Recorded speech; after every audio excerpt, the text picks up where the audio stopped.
Olá, boa noite para você. Seja bem-vindo ao Jornal da Record. Presidente Jair Bolsonaro diz que Augusto Aras é um forte candidato para uma vaga no STF. Governador Wilson Witzel exonera os secretários da Fazenda e da Casa Civil do Rio de Janeiro. E já é possível fazer compras com o celular usando o crédito do auxílio emergencial. É agora, no Jornal da Record.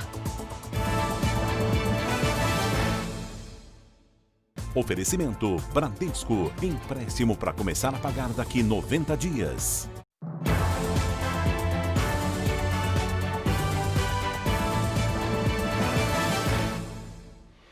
O plenário da Câmara dos Deputados aprovou a medida provisória que autoriza a redução de salário e jornada ou suspensão de contrato durante a pandemia. Vamos até Brasília com Nathalie Machado. Oi, Nathalie, boa noite para você. Oi, Giovana, boa noite a todos. Entre os destaques votados, apenas 4 foram aprovados. E um deles manteve a base de cálculo da remuneração baseada no valor do seguro-desemprego. Esse projeto também autoriza a prorrogação da desoneração da folha salarial de empresas de 17 setores da economia até o final do ano que vem. O texto base agora vai para o Senado. Já os senadores aprovaram um projeto que autoriza universidades públicas e instituições federais a usar parte do orçamento e mão de obra para a produção de equipamentos e materiais de combate à Covid-19, como respiradores, máscaras e álcool em gel. Agora esse texto vai para a Câmara dos Deputados, Giovana. Tá certo, Nathalie. E quem recebe o auxílio emergencial agora vai poder fazer compras usando o celular, é isso? É isso mesmo, a partir de sexta-feira, vai ser possível fazer essas compras utilizando o celular por meio do QR Code. Isso significa que essas pessoas não vão precisar mais sacar o benefício de R$ 600 em dinheiro. Um aplicativo da Caixa Econômica vai permitir as transações bastando apontando o celular para a máquina de cartão. 3 milhões de estabelecimentos comerciais em todo o país vão aceitar essa forma de pagamento. Até agora, os clientes só conseguiam pagar contas de água, luz, boletos bancários e também fazer compras em sites parceiros. Giovana. Obrigada pelas suas atualizações aí direto de Brasília. E na live desta quinta-feira, o presidente Jair Bolsonaro falou que o Procurador-Geral da República, Augusto Aras, é um forte candidato para uma vaga no Supremo Tribunal Federal. Tem uma vaga prevista para novembro, outra para o ano que vem, tá? O senhor Augusto Aras, nessas duas vagas, deixe bem claro, não está previsto o nome dele. Se aparecer uma terceira vaga, eu espero que ninguém ali desapareça, mas o Augusto Aras entra fortemente na terceira vaga. Tem aí o ministro da Educação, que jamais ele falaria aquilo num ambiente como o nosso aqui agora, ou na reunião aberta, mas ali era reservada. Eu sou uma pessoa que falo palavrões nesse momento, ele extrapolou ali, mas é um negócio reservado. E nesta quinta-feira, o ministro da Secretaria de Governo, Luiz Eduardo Ramos, visitou a sede da Record TV em São Paulo. O general Ramos estava acompanhado do chefe da SECOM, a Secretaria Especial de Comunicação Social, Fábio Weingarten. Eles foram recebidos pelo presidente da Record TV, Luiz Cláudio Costa, e pelo vice-presidente de jornalismo, Antônio Guerreiro. O ministro Luiz Eduardo Ramos defendeu a racionalidade no combate à pandemia do coronavírus. Nós temos que ter tranquilidade para tratar isso aí. É uma situação crítica, todos nós reconhecemos. Pessoas estão morrendo, mais de 20 mil mortos. Realmente são impactantes as consequências dessa pandemia. Mas não podemos radicalizar nem politizar a doença. O presidente fala da mesma forma que nós temos que tratar a doença, nós temos que tratar a parte, não é de emprego, é a vida das pessoas. Aqui tem em São Paulo, estou em São Paulo, saiu uma pesquisa, 56% parece que já é contra a quarentena e 40 e pouco é a favor. As pessoas já não estão aguentando mais. Eu vim de Brasília, foram abertos os shoppings com todo cuidado, álcool gel, máscara. Eu não estou usando agora pela distância que nós estamos, mas estou usando máscara, ou seja, é necessário que a gente tenha um pouco mais de racionalidade. Vamos fazer as coisas com mais informações, visando a pessoa tocar a sua vida e se preservar também. Nós não somos médicos, seguimos alguns protocolos, Mas o que o presidente da República fala, hoje mesmo na Fiesp, eu estive na Fiesp, e foi levantado das empresas que os seus empregados estão indo trabalhar, elas estão tendo um número de contaminação praticamente zero. Por quê? A pessoa chega na indústria, na empresa, faz a higienização, tira a temperatura, há um acompanhamento e vai o tempo todo na empresa. Qualquer coisa ele já rapidamente é isolado e o tratamento é muito mais rápido. A pessoa que fica em casa, né, no isolamento, na quarentena, ela simplesmente pode ter adoecido e fica naquele confinamento. Então o que o presidente tem falado, e eu não é porque eu estou no governo, nós temos que ter o famoso bom senso. Se eu sou saudável, eu estou em condições de trabalhar, fiz os exames, não tenho febre, não estou com nenhum sintoma, eu tenho que trabalhar. Então, a gente não é nem horizontal, nem vertical. Eu até usaria o termo um isolamento racional seletivo. Idoso, pessoas que têm comorbidade, pessoas que têm alguma doença, se cuidar. Mas as pessoas saudáveis têm que trabalhar. Pô. Me solidarizo com as famílias que estão perdendo seus entes queridos. A gente sabe que é terrível, é muito ruim. Mas nós temos também que dizer que há esperança para depois dessa pandemia. Nós temos os recuperados, os em recuperação. E tem emissoras que apenas divulgam notícias muito ruins, não só o número de mortes, mas imagens de covas, de corpos e pessoas mortas. Não é que tenha que esconder isso. Eu sempre falo o seguinte, as pessoas estão em casa, as pessoas estão isoladas, né? Muitas debilitadas emocionalmente. Eu acho que a gente tem que pensar um pouco nisso. Eu respeito demais o trabalho da imprensa, já falei mais de uma vez que a imprensa livre é um pilar da democracia. Mas a imprensa, aproveito novamente para dizer, da qualidade do Grupo Record. Então as pessoas às vezes distorcem informações. Então a primeira coisa, eu estou no governo como cidadão. Eu não estou representando o Exército como ministro.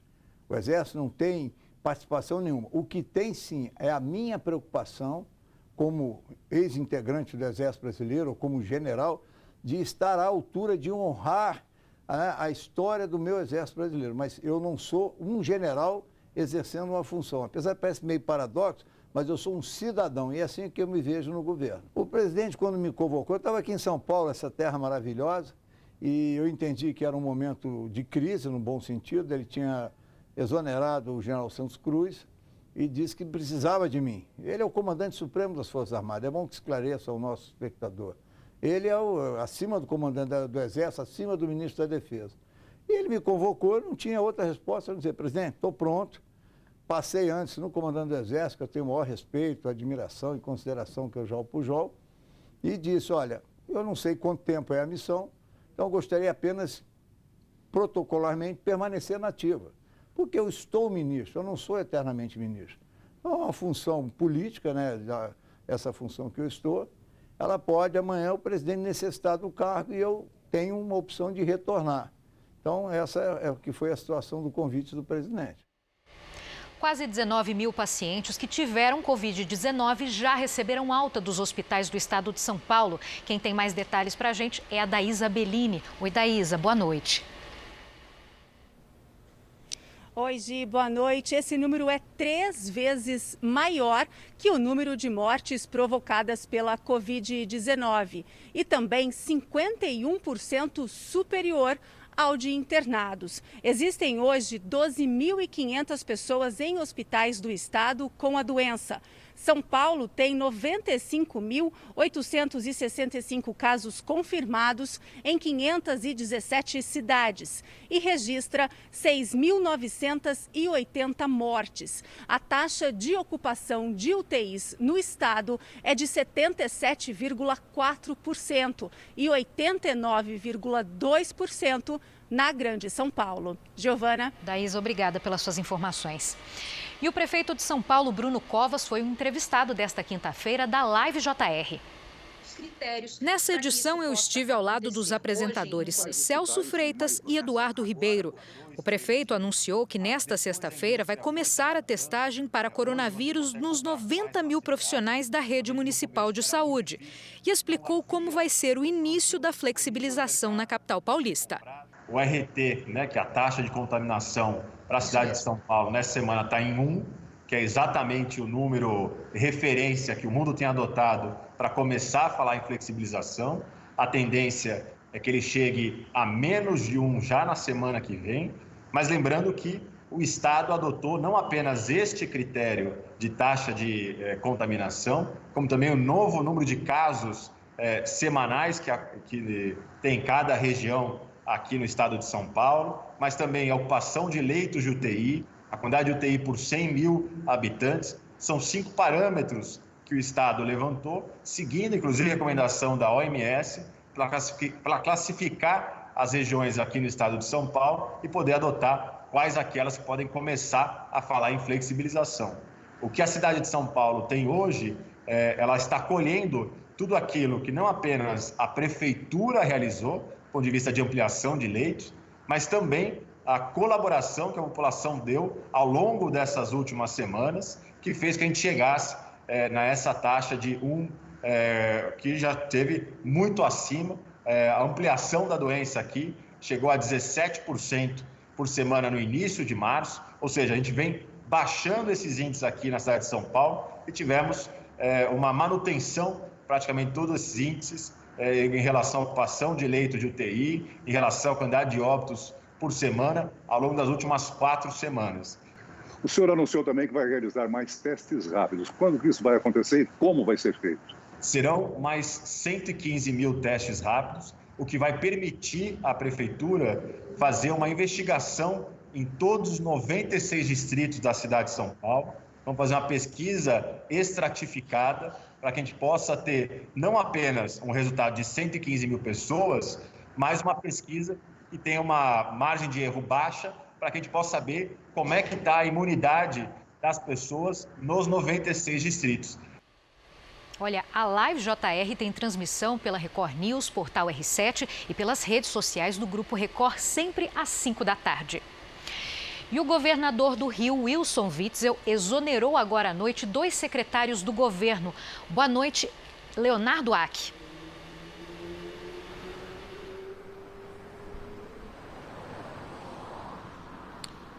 Boa noite, Giovana. Boa noite a todos. A medida foi publicada em edição extra do Diário Oficial.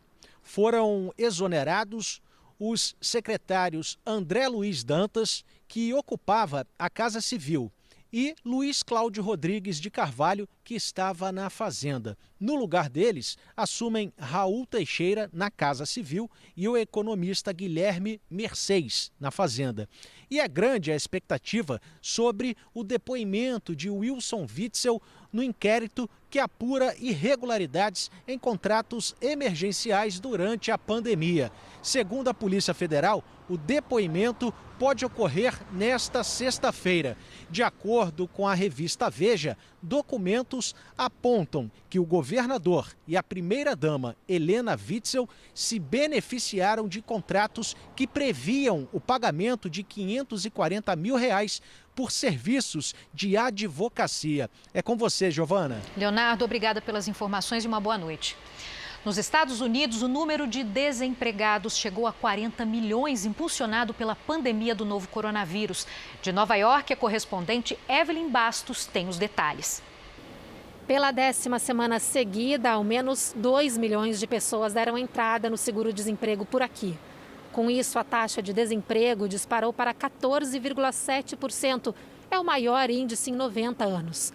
Segundo dados desta quinta-feira, o Produto Interno Bruto norte-americano encolheu 5% nos 3 primeiros meses de 2020. A queda foi maior do que os 4,8% negativos previstos pelos indicadores preliminares.